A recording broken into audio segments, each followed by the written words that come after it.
오늘 제목은 끝날 때까지 끝까지. 한번 따라합시다. 시작. 끝날 때까지 끝까지. 우리는 늘 끝날 때까지 끝난 게 아니다라는 말은 들어왔는데 끝날 때까지 끝까지라는 말은 아마 처음 들으셨을 겁니다. 그런데 중요한 게 뭔가 하면 끝날 때까지 끝까지 가야 된다라는 거죠. 왜냐하면 사단은 끝날 때까지 끝난 게 아닌 것처럼 오늘도 처음 시작하는 것처럼 공격하고 있기 때문에 그래요. 그래서 오늘 우리들도 끝날 때까지 끝까지 우리는 달려가야 되는 그런 위치에 서 있는 줄로 믿습니다. 5만 번의 기도 응답을 받았던 조지 뮬러에게 신문 기자가 와가지고 물었답니다.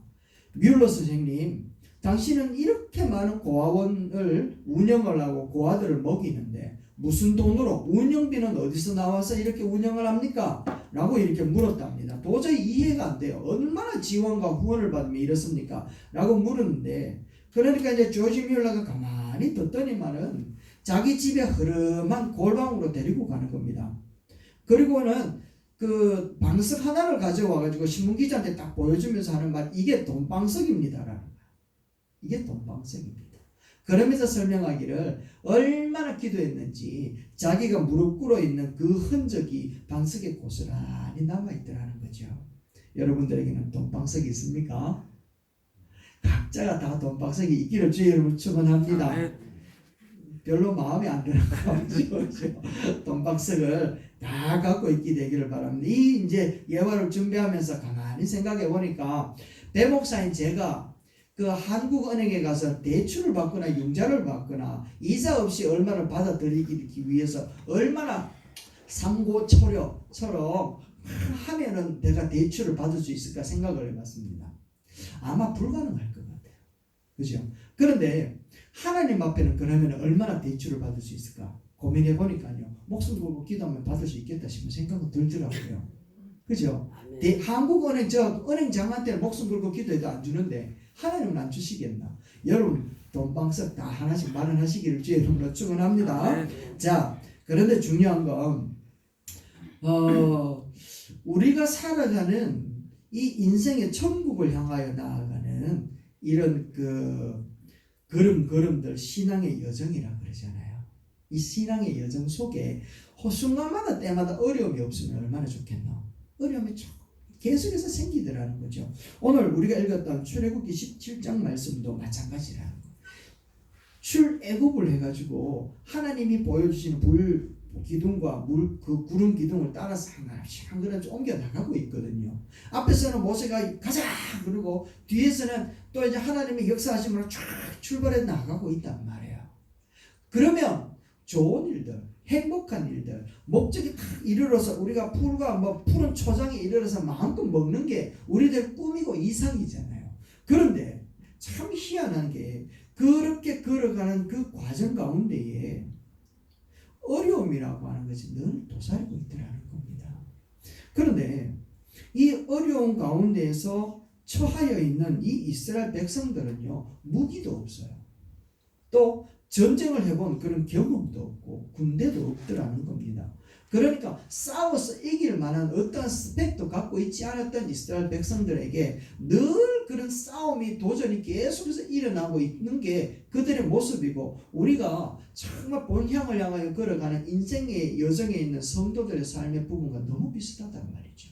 그런데 오늘 본문 말씀에서는 승리하는 비결을 우리에게 가르쳐 주는데, 이것이 바로 우리 성도들이 본향을 향해 나아갈 때에 일어나는 어려움들마다 어떻게 하면 극복할 수 있는지를 잘 보여주는 그런 성경 말씀이 오늘 본문 말씀이라는 거야. 그래서 우리 가운데에 이런 어려움들이 없으면 좋겠지만 일어나는 상황 가운데서도 우리가 능히 이겨내므로 주를 위하여 사용하기를 주의 이름으로 축원합니다.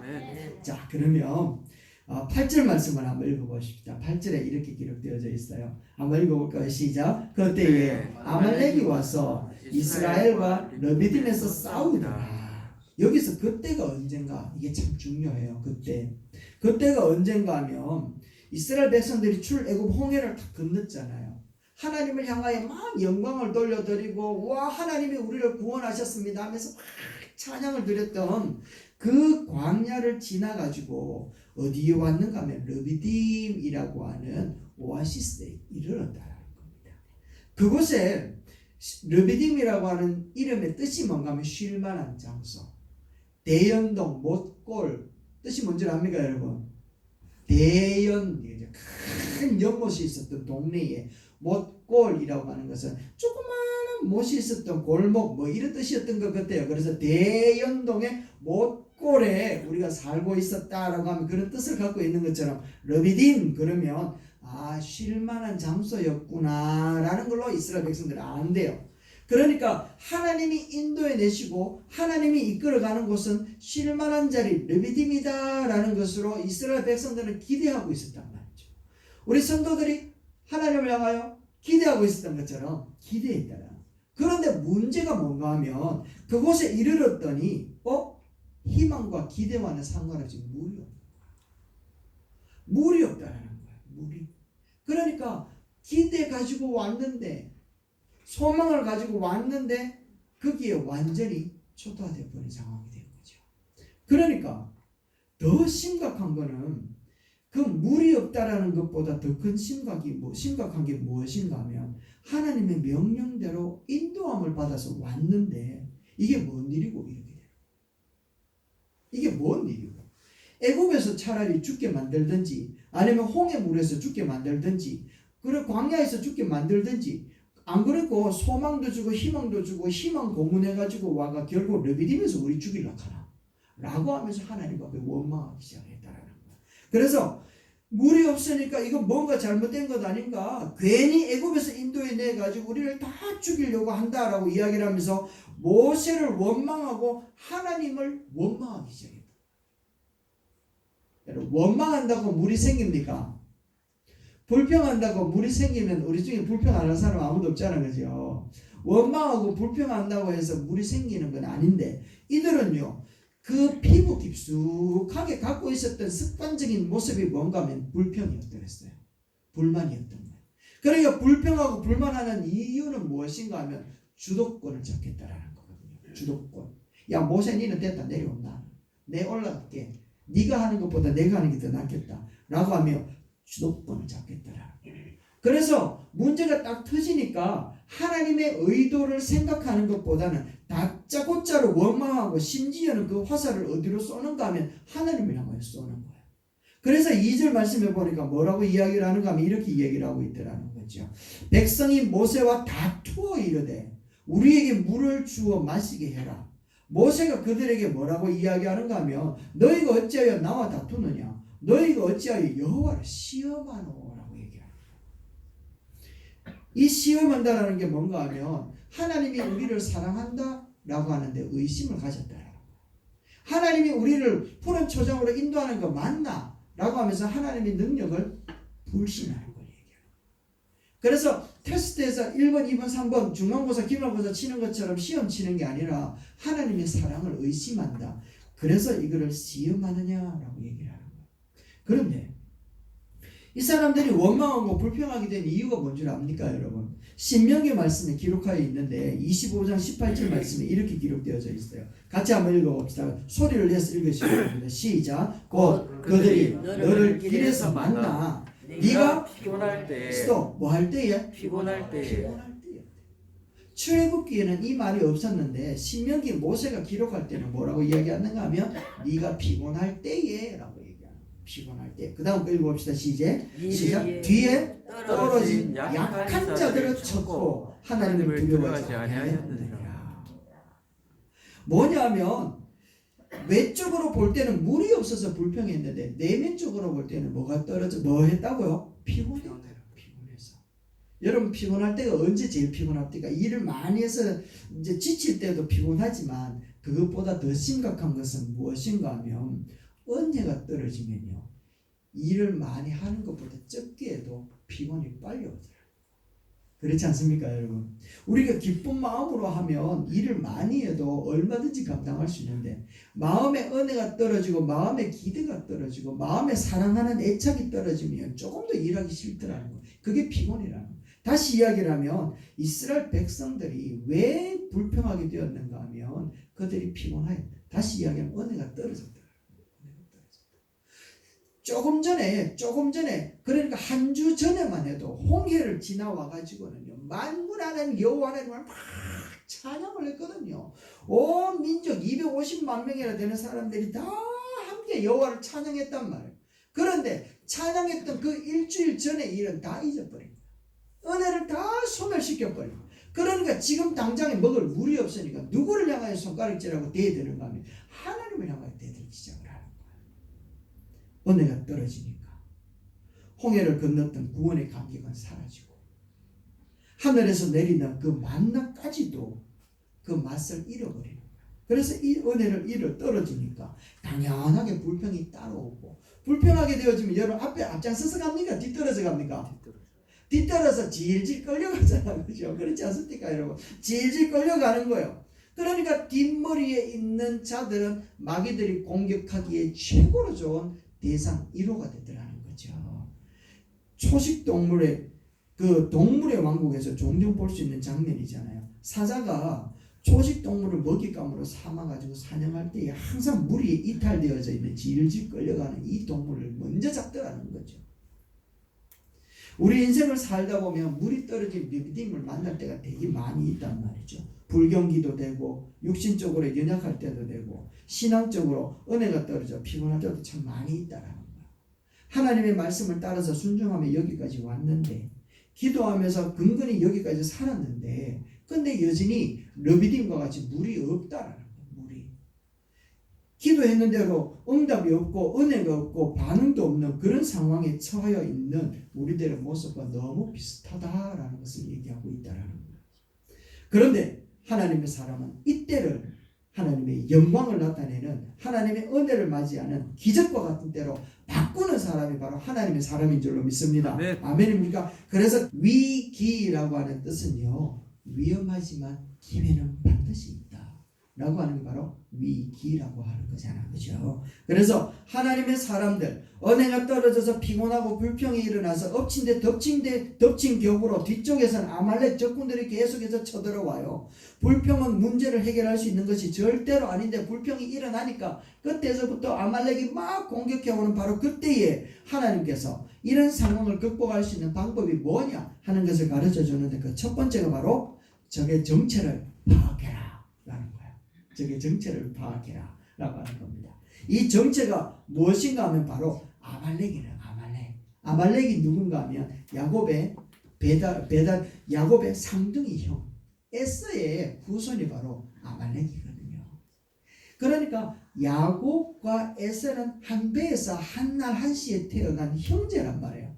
그런데 야곱이 하나님으로부터 축복을 받고 나서 장자권을 소유하고 난 이후부터 한 배에 태어난 이 에서는요 계속해서 야곱을 괴롭히는 거예요. 계속해서 이스라엘이 연약하고 힘들 때마다 계속해서 약탈하고 점령하고 괴롭히는 민족이 누구였는가 하면 한 배에서 태어난 에서의 후손이었다.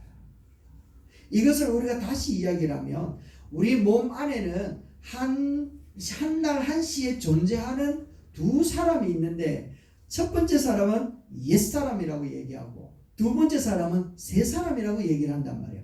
예수 그리스도를 영접하여서 하나님의 자녀가 되어진 에서와 같은 민족이 되어진 우리들, 에서의 혈통을 가지고 태어나게 되어진 우리들에게 늘 내 몸 안에서 그것을 싫어하고 원망하고 떠나게끔 하고 대적하고 힘들게 만드는 내 안에 있는 또 다른 사람, 그 사람이 누군가 하면 바로 옛사람이 늘 우리를 향하여 공격하고 있다. 그래서 바울은 이렇게 이야기하는 것을 보게 되어집니다. 에베소서 4장 22절에 이렇게 얘기하죠. 너희는 유혹의 욕심을 따라 썩어져 가는 구습을 따르는 무엇을 벗어버리고 옛사람을 벗어버리고 하나님을 따라 의와 진리의 거룩하심으로 지으심을 받은 새사람을 입어라 라고 이야기합니다. 그래서 옛사람과 새사람이 항상 공존하는데 우리는 하나님을 따라서 의와 진리의 거룩하심으로 지으심을 받는 새사람을 날마다 입어가야 됩니다. 그렇지 않으면 내 안에 숨겨져 있던 옛사람이 드러나가지고 나를 계속해서 공격하고 나를 힘들게 만든다 라고 하는 것을 이야기하고 있다. 그래서 우리가 은혜가 떨어지면 우리 안에서 또 도사리고 있었던 옛사람이 탁 드러나는 거죠. 옛사람이 일어나면 먼저 불신이 생기는 거예요. 불평이 생기는 거예요. 그러다 보니까 내 마음의 만족함이라는 것이 사라지죠.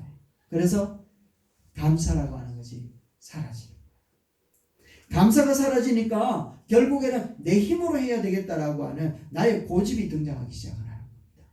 내가 고집이 딱 드러나면 무엇이 딱 부딪혀 도망가는가 하면 말씀이 부딪혀서 떨어지기 시작을 해요. 그래서 이 사람은 계속해서 고집을 부리면서 하나님 앞에 서게 되어지는데, 특별히 성경에 보면 고집 부리다가 하나님 앞에 낭패를 당한 사람이 있습니다. 이 사람이 누군가 하면 이스라엘의 초대왕 사울왕이거든요. 이 사울왕은 사무엘상 15장 말씀에 보면 하나님께서 아말렉하고 전쟁을 할 때에 이렇게 말씀하셨어요. 한번 보세요. 2절 말씀인데 보세요. 이렇게 제가 읽어드릴게요. 한번 보세요. 아말렉이 이스라엘에게 행한 일, 그죠? 곧 애굽에서 나올 때에 길에서 대적한 일로 내가 그들을 벌한다.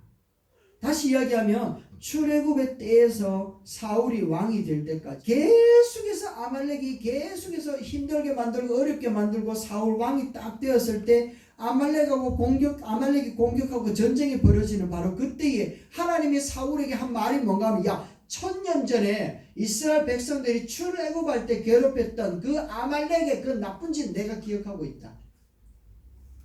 그것을 기억하고 너한테 이야기를 하는데, 야, 너 그거를 벌해라 라고 이야기를 하면서 3절 말씀에 보니까 뭐라고 하는가 하면, 지금 가서 아말렉을 쳐서 완전히 진멸해 버려라 라고 얘기를 하거든요. 아말렉의 아각 왕과 양과 소의 가장 좋은 것을 사울은 하나님의 말씀을 안 듣고 살려주고 남겨둡니다. 나중에 사무엘 선지자가 와서 묻잖아요.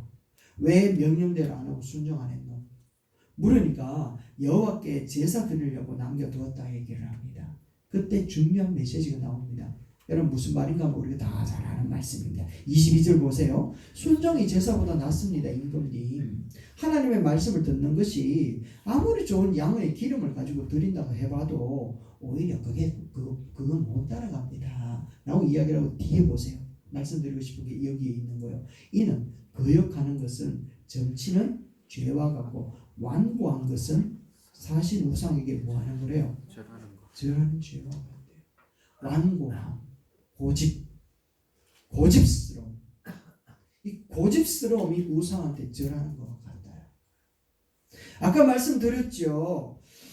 은혜가 떨어지니까 뒤에서 따라가게 되어지고, 뒤에서 따라가다 보니까 마음에 불편함이 생기게 되어지고, 마음이 불편하니까 만족감이 없고, 만족감이 없으니까 감사가 떨어지고, 감사가 떨어지니까 내가 내 힘으로 해야 되겠다라는 그런 생각이 들어오면서 내 주장이 강해지기 시작하는 거예요. 그 주장이 강해지니까 점점 자기의 고집과 자기의 말빨이 세지면서 하나님의 말씀이 툭툭 걸러지기 시작을 하는 거죠. 그렇게 걸러지면서 구축되어진 것이 무언가 하면 고집이라고 얘기하는 거예요. 완고함이라고 이야기하는 거예요. 그래서 그 완고함이 뭐라고 이야기하는가 하면 우상한테 절하는 우상 숭배다라고 얘기를 하고 있다는 거죠. 그래서 아무리 이야기를 해도 이 사람은 하나님 말씀 안 들어요. 아무리 그러면 안 된다고 이야기를 해도 하나님을 향하여 손가락질하고 십자가에 못 박을지언정 자기의 잘못된 것을 회개하고 돌아오지 않더라는 거죠. 완고함이라고 하는 것은 정말 무서운 부분이다라는 것을 우리는 다시 한번 보아야지 된다는 겁니다. 사울이 이렇게 고집 부리다가 하나님으로부터 멀어지게 되어지고, 은혜가 떨어지면 이렇게 고집 부리는 일들까지 이르게 되어진다라는 것을 얘기하는 거예요. 그래서 우리는 날마다 새 사람을 입는데 최선을 다할 수 있게 되기를 주의 이름으로 축원합니다. 새 사람을 입어요. 옛사람을 벗어버리도록. 그래서 우리들이 대적해야 되는 존재가 누군가 하면 아말렉은 우리가 다시 얘기하면 옛사람의 모습이다 라고 말씀을 드렸어요. 이제 두 번째, 이렇게 옛사람, 대적하기 위하여 새 사람을 입어야지 되는데 새 사람을 입고서 전쟁에 승리할 수 있는 전략이 있어야 되잖아요. 그 전략이 뭔가 하면 첫 번째 여기에 있습니다. 9절 한번 읽어봅시다. 시작. 모세가 여호수아에게 이르되 우리를 위하여 사람들을 택하여 나가서 아말렉과 싸우라. 아말렉과 싸울 군사를 모집한단 말이에요. 첫 번째 싸우기 위해서 반드시 필요한 게 있는데 아말렉하고 싸울 수 있는 군사가 필요하다. 군대가 필요하다. 그래서 싸움에 나갈 그리스도의 군사가 몇 명이냐 정말 중요한 거. 교회는요 인원수가 아무리 많아도 소용이 없어요. 하나님을 보실 때는 하나님과 더불어서 영적인 전쟁을 선포하고 주님의 말씀에 칼을 들고 골리앗과 같은 저 세대를 향하여 순종하며 나아갈 수 있는 주님의 군사 한 명만 있어도 주님은 역사하시는 줄로 믿습니다. 오늘날도 승리하는 교회는요 교인 수에 달린 게 아니라 주님의 군사 주님의 편에 서기를 작정하는 사람 수에 달려있는 줄로 믿습니다. 아멘. 우리 선지교회는 그런 주님의 군사가 다 되기를 주의 이름으로 축원합니다. 기도원의 300용사 있으면 얼마나 좋을까요? 프랑스가 제1차 세계대전을 벌어졌을 때에 군인을 집병을 했답니다. 그런데 할머니 60, 70이 된 할머니 한 분이 빗자루를 들고 이렇게 나도 군대 갈래 라고 하면서 이렇게 군인들 모이는데 모여들 왔는가 봐요. 그래서 징집관에 하는 할머니 여기는 조국을 위하여 싸울 군인들을 뽑는 장소입니다. 할머니는 어떻게 오셨습니까? 라고 하니까 할머니 뭐라 그런지 압니까? 나도 조국 프랑스 편에 서 있다는 것을 보여주러 왔습니다. 프랑스 편에 서 있다. 프랑스를 위하여 싸우겠다라는 게 아니라 프랑스 편에 서 있다라는 거예요. 여러분들 누구의 편에 서 있습니까? 우리는 예수 그리스도의 편에 서 있는 줄로 믿습니다. 예수 그리스도의 편에, 교회 편에, 성지교회 편에 서 있기를 주의 이름으로 축원합니다. 주님의 용사 굉장히 중요한 부분이라는 거죠. 이게 바로 우리의 정체성 놓치지 말아야지 된다는 거예요. 두 번째 9절에 있습니다. 읽어볼까요? 시작. 내일 내가 하나님의 지팡이를 손에 잡고 산꼭대기에 서리라. 아멘. 모세가 손에 뭘 잡는데요? 지팡이를 손에 잡고 올라간다는 거죠. 물론 등산하는데 이 지팡이가 필요하겠지만 모세의 손에 있는 지팡이는요 하나님을 상징하는 하나님의 능력을 상징하는 것이었다. 지팡이를 드니까 홍해가 갈라지고 지팡이를 드니까 10가지 재앙이 팍 임하게 되어지고 지팡이를 드니까 하나님의 역사가 나타났던 것처럼 지팡이는 하나님의 능력을 상징하고 하나님의 도움을 상징하는 것. 모세는요 이 지팡이를 들고 올라갔대요. 출애굽기 4장 20절 말씀에도 보니까 모세가 하나님의 지팡이를 손에 잡았더라 라고 얘기를 하는 거예요.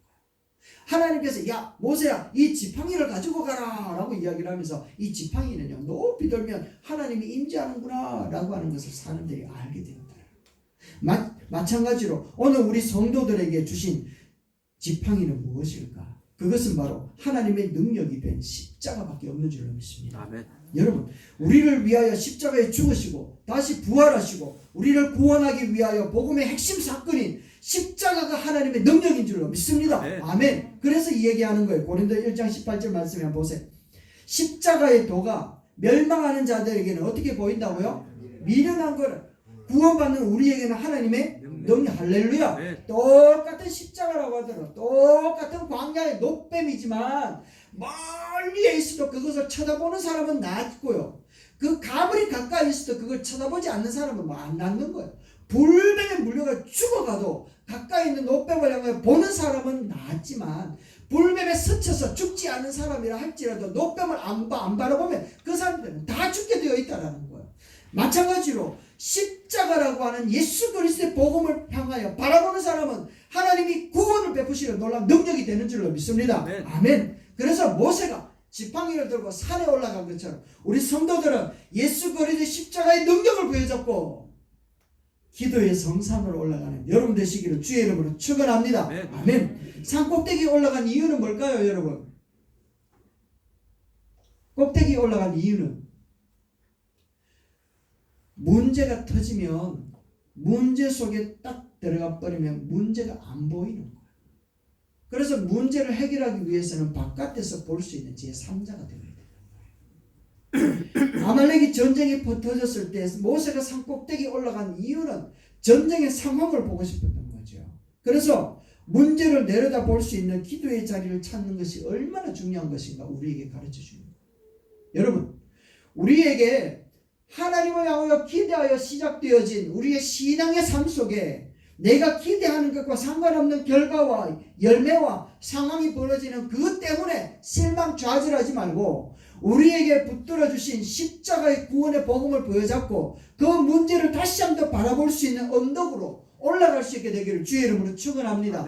그 문제에 함몰되어지고 문제에 갇혀버리면 우리는 문제를 해결할 수 있는 방법이 없는 거예요. 시험은 지나가야 되지 시험 들면 안 된다라는 거죠. 그래서 모세는 세 번째 우리에게 방법을 가르쳐 주는데 그게 무엇인가 하면 11절 말씀에 모세가 손을 들면 이스라엘이 어떻게 된대요? 이기고요. 손을 내리면 아말렉이 이긴단 말이에요. 그러니까 모세는 저 전쟁의 상황을 바라보면서 계속 기도하는 거예요. 계속 기도하는 거예요. 언제까지 기도했을까요? 그렇죠. 끝날 때까지 손을 들고 있었단 말이에요. 끝날 때까지. 아말렉을 이길 수 있는 방법은 하나님 앞에 손을 드는 것밖에 없는 줄로 믿습니다. 모세가 기도하지 않으면 졌다 얘기하잖아요. 여호수아가 아무리 많은 군대를 데리고 들어가다 할지라도 그 전쟁은 질 수밖에 없었대요. 모세가 기도하면 여호수아가 데리고 들어가는 군사들이 아무리 적었다 할지라도 하나님이 동행하니까 그 현장은 승리의 모습이 될 수 있었지만 모세의 손이 내려와 기도가 멈추어지는 순간 여러분 여호수아의 군사들은요 무용지물이 될 수밖에 없더라는 것을 얘기하고 있는 겁니다. 그래서 우리가 기도하지 못하는 것은 그 핑계를 들어보면 여러 가지가 있지만 바빠서 피곤해서 때로는 형편 때문에 기도하지 못한다 이야기하지만 실은 기도 안 해도 잘 살 수 있다는 고집 때문에 그래요. 기도 안 해도 잘 살 수 있다라는 그 습관적인 옛사람의 모습 때문에 그렇단 말이에요. 여러분 보험은 언제 들어놓는 거예요? 암병 들렸을 때 보험 받아줍니까? 우리는 암병 안 들렸지만 다 잘 알잖아요. 하나님도 마찬가지예요. 문제 터지면 하나님 기도 물론 들어주시죠. 우리 사랑의 하나님이시지만 그런데 기도는 언제 해놓는가 하면 문제 터지기 전에 기도하는 거라고 늘 얘기하는 거잖아요. 그래서 문제 터지면 보험 파먹어야지. 그죠? 그때 기도하면 늦단 말이에요. 문제 터지면 기도하면서 모아놓았던 하나님을 향하여 축적해 놓은 그것을 기도할 때 하나님의 능력으로 문제를 해결해내는 줄로 믿습니다. 그래서 우리는 손을 들고 기도할 때 이긴다라고 하는 것을 꼭 기억해야 돼요. 그런데 손을 들 때 그 손에는 뭐가 들려 있어야 된다고요? 지팡이, 십자가의 복음을 붙들고 있어야 되는 거예요. 할렐루야. 그런데 인간인지라 욥기 11장 14절 말씀해 보세요. 뭐라고 이야기하는가 하면 이렇게 이야기합니다. 만일 네가 마음을 바로 정하고 주를 향하여 손을 들 때 네가 희망이 있으므로 안전할 것이고 두루 살펴보아 평안히 쉬리라. 할렐루야. 이 기도의 돈방석 위에 서기를 주의 이름으로 축원합니다. 그런데 손을 들어 기도할 때는 반드시 누가 필요한가 하면 동력자가 필요해요. 누가 필요하다고요? 동력자가 필요해요. 여러분들은 동력자들이 되기를 주의 이름으로 축원합니다. 12절 말씀 한번 보세요. 우리가 너무 잘 아는 말이에요. 모세의 팔이 피곤하면 시작. 모세의 팔이 피곤하면 그들이 돌을 가져다가 모세의 아래에 놓아 그가 그 위에 앉게 하고 아론과 훌이 한 사람은 이쪽에서 한 사람은 저쪽에서 모세의 손을 붙들어 올렸더니 그 손이 해가 지도록 내려오지 아니한지라. 할렐루야. 끝까지 기도할 수 있었던 것은 모세의 혼자의 힘만으로 안 된단 말이에요. 누가 도와줬다고요? 아론과 훌 동력자가 있었단 말이에요. 여러분들이 기도하는 사람이라면 여러분 좌우에서 기도를 동력할 수 있는 그런 동력자들을 꼭 만드시기를 주의 이름으로 축원합니다. 그 동력자가 제가 되면 참 좋겠지만 그러나 저를 못 믿으신다면 또 다른 누군가를 동력자로 꼭 세우셔야 됩니다. 물론 한 분 예수 그리스도는 십자가 은혜 앞에서 우리를 향하여 큰 기도로 중보하고 계시겠지만 그것만으로도 충분하지만 그러나 충분하신 그 하나님 앞에 기도하는 오늘 우리들의 자리를 끝까지 지켜낼 수 있도록 동력하며 함께 갈 수 있는, 그래서 외롭게 기도하는 자리를 지켜내지 않도록 힘있게 같이 기도하며 갈 수 있는 동력자들이 우리 성도들 가운데 일어날 수 있게 되기를 주의 이름으로 축원합니다. 그래서 이렇게 동력한다라는 것이 좀 많이 힘이 들기도 해요. 또 기분 나쁘기도 한단 말이죠. 모세 옆에 있었던 아론이나 훌, 이 사람들은 그 이후에 어떤 역할을 했는지는 잘 나오지 않아요. 그런데 여러분에게 한 가지 여쭈어보고 싶은 게 뭔가 하면, 모세의 기도가 중요할까요? 아니면 아론과 훌의 조력이 중요할까요? 물어보나. 그죠? 모세의 기도가 중요할까요? 아니면 아론과 훌의 조력이 중요할까요? 둘 다 중요합니다. 그러나 진짜로 중요한 것은 무엇인가 하면 아론과 훌의 조력이 정말 중요한 것 같아요. 하나님께서 아론과 훌에 대하여서 언급을 하고 있는데요. 이들이 왜 중요한가 하면 이들의 후손을 보면 알 수 있어요. 모세의 후손에 대해서는 하나님께서 별다른 기록을 해놓지 않았습니다. 그런데 아론과 훌의 자손에 대해서는 하나님께서 성경에 굉장히 많은 부분을 할애하면서 기록을 하는데, 아론의 자손들은 뭐가 되는가 하면 제사장이 돼요. 예수님이 오시는 그때까지 계속해서 아론을 통하여서 제사장으로 하나님과 사람들의 중보적인 역할을 하도록 세워놓으셨다. 훌의 자손은요, 하나님의 성전을 짓는 데에 장인들로서 하나님께서 기술을 주셔서 그들이 하나님의 성전을 멋지고 아름답게 짓는 데에 정말 귀한 인물로서 그 후손들이 번성하게끔 만들어 주셨다는 거죠. 이 말씀은 모세와 함께 손을 든 아론과 훌은 영적으로 육신적으로 자손들이 복을 받게 되었다라는 것을 이야기를 하고, 그들의 수고를 하나님이 다 기억하고 보고 있었다는 것을 얘기합니다. 모세는 유다 지파였기 때문에 당연히 기도하는 사람이었어요. 당연히 기도하는 그 사람 옆에서 아론과 훌의 도우심을 바라보셨던 그 하나님은 그 후손들에게 복을 더하셔서 오고 오는 많은 날들에 하나님의 역사와 하나님의 나라를 이끌어가는 데에 중추적인 역할을 하도록 그 사람을 계속해서 하나님께서 사용하고 계시더라고요. 유다 지파에서 모세는 한 세대를 왔다가 가버리고 없어졌지만 아론과 훌의 후손들은 계속해서 사명을 감당해 나가는 하나님의 일꾼으로서 써나가시더라는 겁니다. 오늘 이 말씀을 통하여서 우리가 살아가는 본향을 향하여 가는 그림들 속에서 느닷없이 나타나는 어려운 일들이 참 많이 있다라는 겁니다. 괴롭힘을 당하는 상황도 일어나고 아말렉과 같은 옛사람이 일어나서 우리를 굉장히 괴롭힐 때도 많이 있더라는 겁니다. 저 사람은 왜 저래? 그죠? 이 세대는 왜 저래? 라고 하면서 마치 이제 어떤 가수가 테스 형한테 물었던 것처럼, 테스 형, 이 세대는 왜 이래? 이때는 왜 이래? 라고 묻는 것처럼 하나님 왜 이런지 물어도 답이 없는 바로 그 순간이 우리에게 직면해 올 때도 많이 있더라는 거죠.